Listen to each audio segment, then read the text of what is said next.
All right, what's going on, guys? This is Skypirate Actual here, and we're going to be reviewing how to survive the first 90 days after collapse from city prepping. Looks like a really good video, not gonna lie, but let's see. 2020 has been a wake-up call for many Americans, showing how things can quickly take a turn for the worse. We experienced prosperity and calm for quite some time before this year, but we've quickly seen how that can change. One disaster or perceived calamity can cause panic. More than one catastrophe at the same time could lead to a prolonged grid-down situation. While the region might recover after a few days or weeks, a national incident could leave you on your own with no help coming.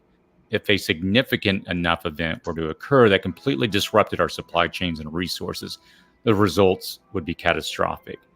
Most people don't have enough food or water on hand to survive much more than a week. In this video, we'll cover what you can expect when a national disaster over 90 days occurs and how you can prepare now. Please consider subscribing to our newsletter to give you updates and membership-specific content. Visit www.cityprepping.com/newsletter or click on the link in the description and comments section below to subscribe today. Enjoy the video. I'll apologize for the This commercial. is the thinnest armor ever. Introducing Hyper Concealable Armor. This vest. Any disaster on a national or global scale can quickly turn neighbor against neighbor. The calm social order you enjoy will be flipped on its head just after a few days. The sad reality is that most people aren't prepared to survive to next week if supplies were cut off, let alone for 90 days or more. There is, however, a timeline that generally follows disasters. Knowing this timeline can put you one step ahead of the herd and keep you safer amidst the chaos. This video will analyze the days, weeks, and months following a catastrophic national disaster. I'll tell you what you can expect along the way and provide you with solutions you will need to remain safe and survive. The first 3 days. Depending on the national disaster, the first 24 hours can be relatively calm. If you're in the aftermath of a storm or an earthquake, this is a period where people are emerging from what is left of their shelters and making sure they are unscathed. If it's a disaster like a national power outage, most people are still relatively calm. We put a great deal of faith in our government, public services, guard, and military to restore our world following a disaster. This period of calm can last for about 2 days. After that, things begin to reveal how broken they really are. Stores that cannot process credit and debit transactions cannot sell to people without cash, and banks that cannot process deposits and withdrawals stop functioning. Just in time to... All right, so over the stuff he has talked about so far as the timeline is concerned, he's absolutely spot on. Depending on what it is, usually I can count from anywhere from 12 to 48 hours. Just about any catastrophe is going to bring out looters, right? Because they're opportunists. That's just the way they operate. So for blackouts, hurricanes, those are usually the two big ones where you're going to see looter, or even obviously the summer of love in 2020 with all the riots. First 12 to 48 hours, you're going to start seeing looters. The amount of food people usually keep in their homes. I've seen a trope online for a long time that says most people only keep 3 days worth of food in their house. I don't believe it's 3 days. It's probably more so like a week and a half worth of food, especially if they're not rationing their food, not able to go to the store. And then also during those catastrophes, typically those stores are extremely, extremely overwhelmed. So, but so far, so good. Delivery services that replenish grocery and pharmacy inventories can't do so, and shortages of some items begin to occur. This fuels even more panic buying, which further exacerbates the problem. After 72 hours, people will begin to realize that help is not coming and systems will not be restored. The stress level of the community will start to boil over. If stores haven't been looted yet, it will surely begin by the 3rd day, as those who fail to prepare will desperately try to grab up the resources they now realize they need. If you have prepared, you can avoid being caught up in this dangerous time of desperation. If you have not, expect to be stuck with the herd making runs on stores. Likely, the police will not be able to keep ahead of the crime. Local curfews will be established, perhaps even martial law. What should you know about and do in the first 72 hours? Your first 24 hours is a little bit of a golden window for you to act. You'll need to decide if you're going to shelter in place or bug out. You should immediately fill every container you have with water in the likelihood that pumping stations will cease to operate. Your water may be gravity fed with those enormous tanks you see on the hillsides around your town, but those will not be replenished in a prolonged grid down situation. If possible, you should gas up your vehicle. Within the first 24 hours, if you need to go to the store, do so with cash if there's any supplies you need to top off. But again, only do this if you have no other option, as it is likely that people will be in a state of panic. So don't plan on this being your primary plan if you fail to prepare. Evaluate accordingly based on the knowledge of your local stores. In the first 48 hours, you should check in with your mutual assistance group if you've established these types of relationships. Oh, yeah. If you live in an apartment complex, you should coordinate a floor or building meeting to discuss posting guards at the entrances and other strategies to keep your building safe. Though phone and internet services may be down, apps like Bridgify that utilize mesh networks may still allow you to communicate with others or get news. CB or ham radios can provide you with critical communication abilities. The CB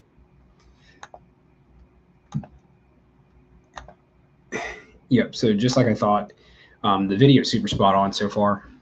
Definitely with networking, having a mutual assistance group to aid in staving off desperation of the people around you, having some type of security, all great. One big question that I always ask for any disaster, right? So if we go through the last 7 years, right? Obviously we had COVID, big one, but that wasn't nearly as emergent. But then we had the oil pipeline that shut down, or had to get shut down due to a hack. We had the Summer of Love, so all the riots. We've had floods and stuff like that in Texas.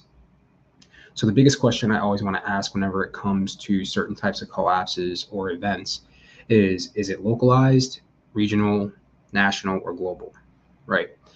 So obviously the least pressing is going to be that localized event, right? Mainly because if you go outside of that locale, typically everything is just fine, right? So if it's localized, it can still obviously bring about those same exact issues. But if you needed to leave for any sort of reason, it's definitely on the table. So you can go to a family member's house or a friend's house and just stay away from that localized area for whatever specific amount of time that you determine is best. If it's regional, it's a little bit different. That means if it's the entire East Coast, that problem's going to be everywhere. So there's no need to leave anywhere because everyone's going to be running into roughly the same problems. Unless you're sitting inside of something like a metropolitan area, the problems are going to be probably pretty exacerbated inside of that metropolitan area. So you're probably going to want to distance yourself either way from the metropolitan area if you can. As far as the head start, yeah, information is power when it comes to events like these. It gives you the heads up and it gives you the time to act before everyone else starts to act, because once you're on the same timetable as everyone else, that's where the chaos ensues. Typically, the event itself is more of a catalyst, and people exacerbate that catalyst by not being prepared. So you're watching people's suboptimal reaction to the event or the catalyst. So I think this video is really good so far. Let's keep going. These should be part of your prepping supplies because they are very affordable and vital to communication capabilities. You should also monitor your emergency radio channels to assess the extent and area radius of the disaster and base your decision on whether to bug out or bug in based upon this information. Don't throw out your campfire charcoal. Instead, use it to make a DIY life-saving water filter. If you have a police scanner, you can monitor the chatter to determine how the disaster's aftermath is unfolding. Don't give too much credibility to the word-of-mouth rumors and gossip. Especially don't base your decisions on this type of communication. Assuming you have prepped in advance, your most significant decision in the first 24 hours is going to be whether you should stay or go. Your window of opportunity will begin to close after the first 24 hours. Roads will begin to fill up, and travel will likely not be a safe option any longer. Ask yourself, can I make it 90 days where I am? Even if the answer is yes, have a bug out plan and bag ready if the situation forces you out. Your solutions for the first 3 days are to have some preps in place already, along with a bug out plan. All members of your network or family could implement the communication plan you've already put in place before the disaster. You should monitor any potential compounding problems like nuclear power plants or dams. Most importantly, you need to assess whether staying in location or getting to a safer area is possible, which is your best choice during this golden window of opportunity. The first week. Within the first week, supplies will be gone, either purchased or stolen.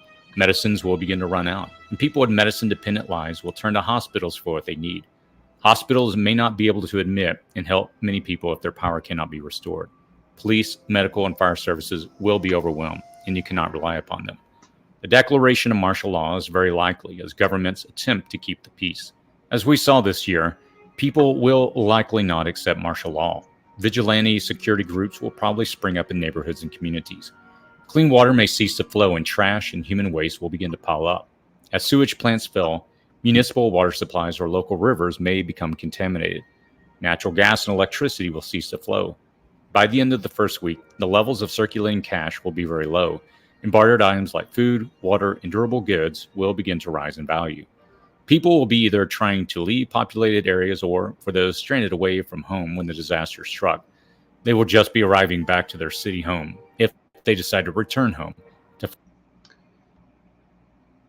So big thing here, and obviously I'm just adding on to what he's saying, is to make sure you establish that barter network with the people you know ahead of time. So if you guys have gardens, chicken coops, and stuff like that, it's probably best to set up that bartering network far ahead of time. So we say this a lot on this channel, and that is get to know your neighbors, get to know the people in your area, good or bad, right?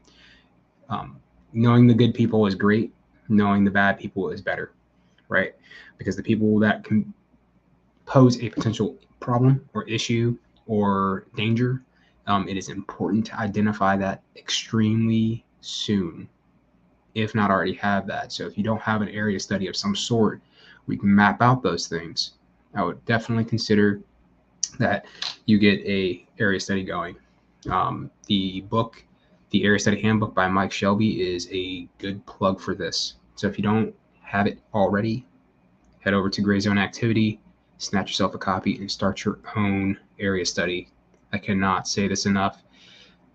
You need to know all the information about your specific area. You definitely need to know your neighbors, good, bad, or indifferent. Let's keep going.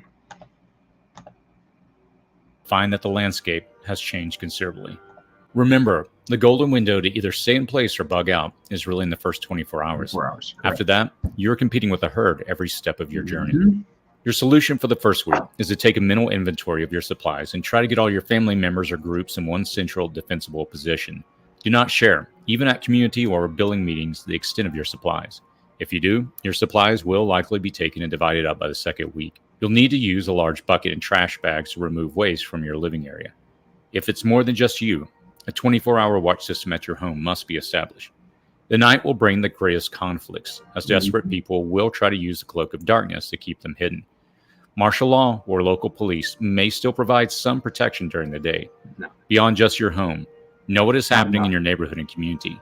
Stay in the well-trafficked areas if you have to venture out during the day. Do you have any idea how bad your water filter is or what contaminants might be hiding in it? It's actually... Second week.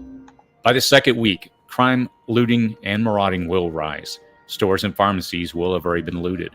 Mutual assistance groups will spring up in some communities, neighborhoods, and buildings. These will vary from street gangs to militias to armed citizens. There could be conflicts between these groups, though they will likely be pretty respectful of boundaries in early weeks. Your opportunity to travel has passed. Roads impacted by people fleeing population centers will be littered with abandoned vehicles and will be far too unsafe to travel. Many will be living out of their cars on rural land they could get to, and they will suffer being kicked out off that land by locals. International borders will be closed to stop the flood of refugees, and governments will issue stay-at-home orders, curfews, or attempt to relocate people en masse. With no sign of recovery, hospital and emergency workers will turn to their own families and communities. You'll want to keep as low a profile as possible. Make sure the windows are covered. Avoid cooking in lights at night. When cooking, add any spices after flame out to avoid releasing scents into the air. You'll need to purify any water you obtain that isn't part of your stores. Stay put and stay hidden. You'll not find food or medicine anywhere, so there's little point in venturing out. Your solutions for this period are to have the foods and medicine you need in your preps. If you formed relationships with your neighbors, now is the time to start discussing food rationing and how you'll work together if you're not prepared. At this point, you have all decided to hunker down, so you're all in it together. Never reveal all your supplies, but it will be crucial for you to have a large supply of food stored, as you may be the only resources your neighbors have. Always barter a cup of beans or rice or a couple of ramen noodle packets for things you know you will need in the weeks ahead. If someone wants to charge their item with the solar generator you have, you should try to have some costs associated with that. Otherwise, they'll be at your door repeatedly using your resources. Avoid giving away your valuable preps for nothing in return. You should have medical kits and books to allow you to care for yourself and others. So on generators, if you don't have a way to hide the sound or mask the sound from the outside world, that is typically a giant green flag for people to attempt to steal whatever you have. Generators are, just imagine a flare going up in the air saying that we're prepared. So I wouldn't say that's use it sparingly, but you'd probably have to move to using it pretty sparingly. It's really hard to mask the sound of of a generator. So to each his own, though. Loaning of prepping books you've already read and do not need to reference is the only exception, because you want your neighbors to be knowledgeable and not a burden. If sewage is down, you may need a community plan for removing waste from your living areas. Third week. By the end of the third week, seeing a car on the road or a plane in the sky will be a curiosity. Yep. If it's a car on the road, it likely will signify potential danger. Are there still no communication or signs of recovery? You'll be stuck where you are, and you should give up the prospect of any recovery at a national level. You'll have to rely upon your network for protection. Marauders will be an ongoing threat. It will not be safe to leave your network alone. If you and your group are to survive, your solutions are to delegate responsibilities based upon areas of expertise. Any current or former Leo or military should be in charge of implementing a security plan. Anyone with medical training will have to provide those services. Again, don't reveal all your food stores, but contribute maybe a pound of beans and a pound of rice. Those will feed several people and keep people from getting desperate. The reality that you're all in this together will sink in for many, so you'll need to provide direction to steer your community. Maybe loan a book or two to people who show they have some expertise. As a community, you'll need to obtain water by draining water heaters or pipes, or setting up a rain collection system. You'll need to lead the thinking on these things. The ability to provide survival knowledge to your community will make you an invaluable asset. 1 to 2 months. By now, things are up to you and your community for survival if no help is coming. As a prepper, you will become a valuable resource if you can help your community. Tough decisions will have to be made, rationing of food within your home. Roles will have to be established and skills brought to the table for everyone to work together. Many envision that after a significant disaster and no help is coming, that they'll simply be an island to themselves. The reality is that this will not be the case. People will know what you have, and if you haven't started forming ways to help others near you that can help you in return, you may have an angry mob at your doorstep. While many in the prepper community envision that they'll be fine making it independently, if you live in an urban or suburban environment, this simply will not be the case. Remember, manpower will be critical for survival.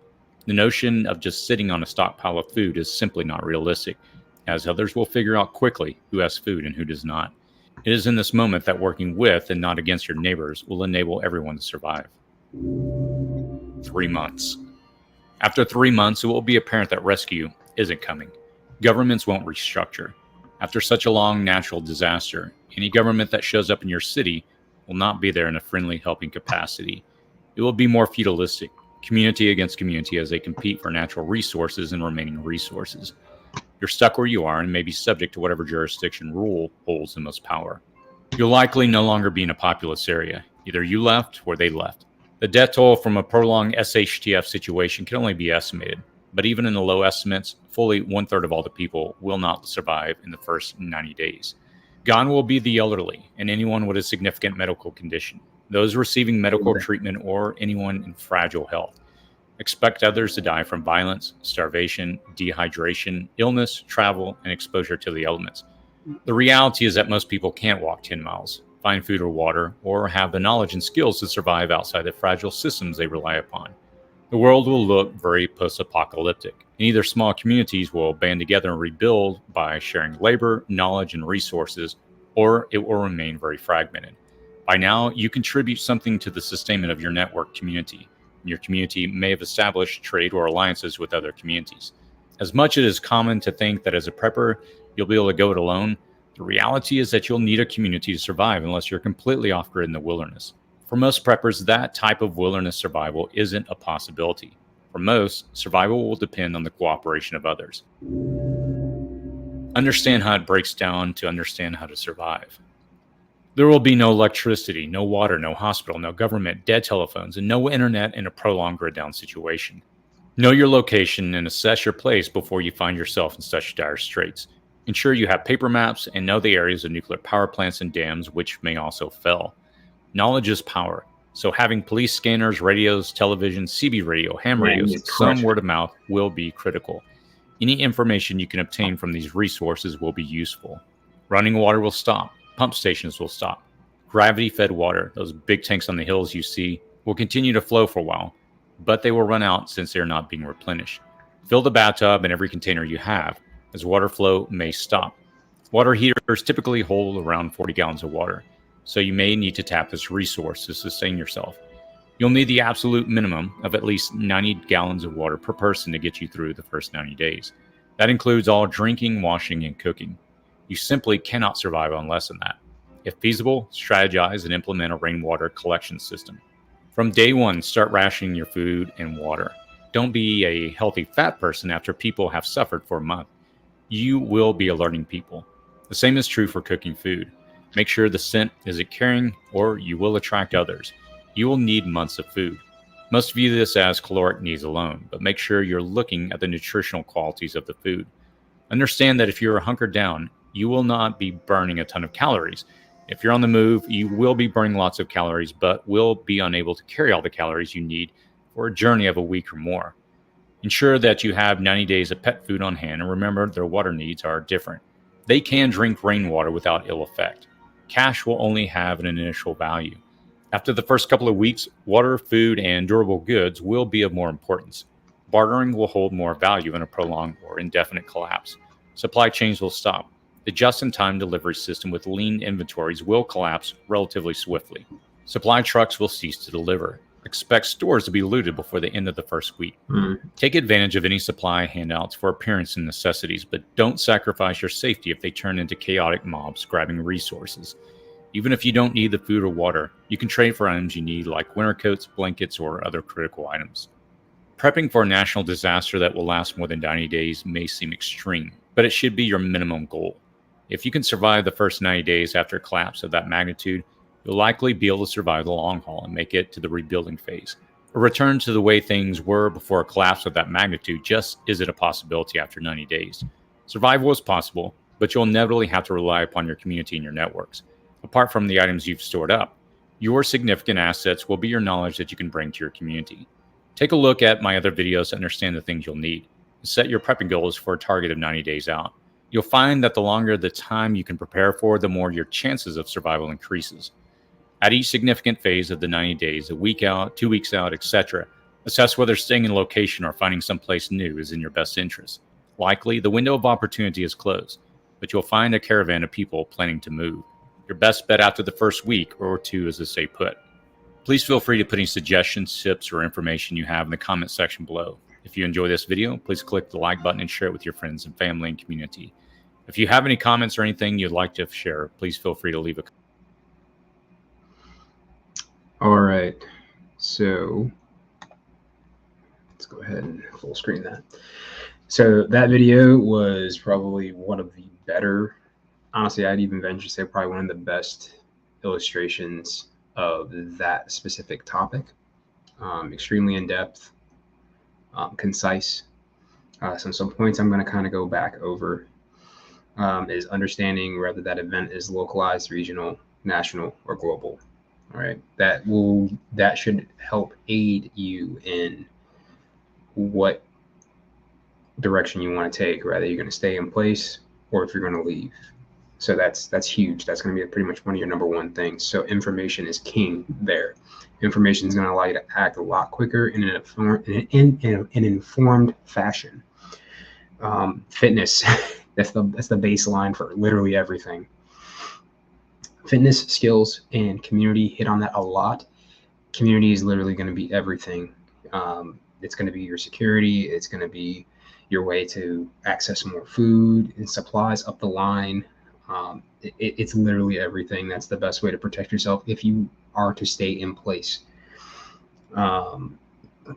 Extra medicine. So as soon as stuff starts to go down like that, people die from infections and things they wouldn't normally die from because they don't have access to a Role 1 or what do they call that?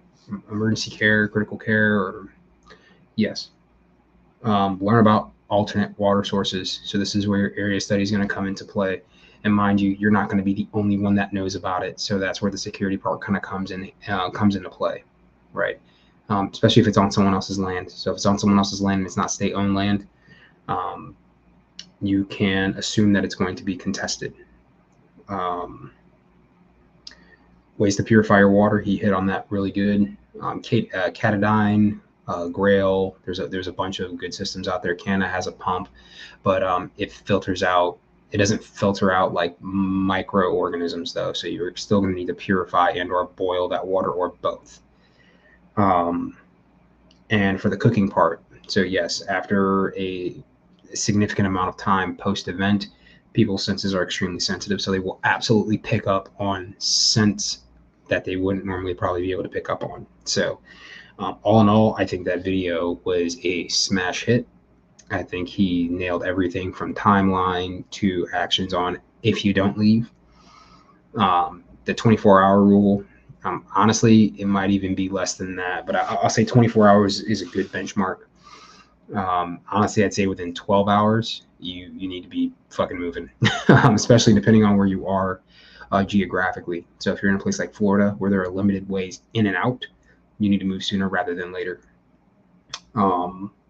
If you're in a place with a lot of highways and other ways around, even back roads, you may be able to buy yourself a little bit more time. But all in all, wonderful video. Props to this channel. I definitely will be liking and subscribing. Thank you guys for listening to me ramble. All right, I'll be back maybe tomorrow, maybe Saturday with another review video. If you guys don't like and subscribe, I'd appreciate it. If you don't, no worries. Have a good one, guys.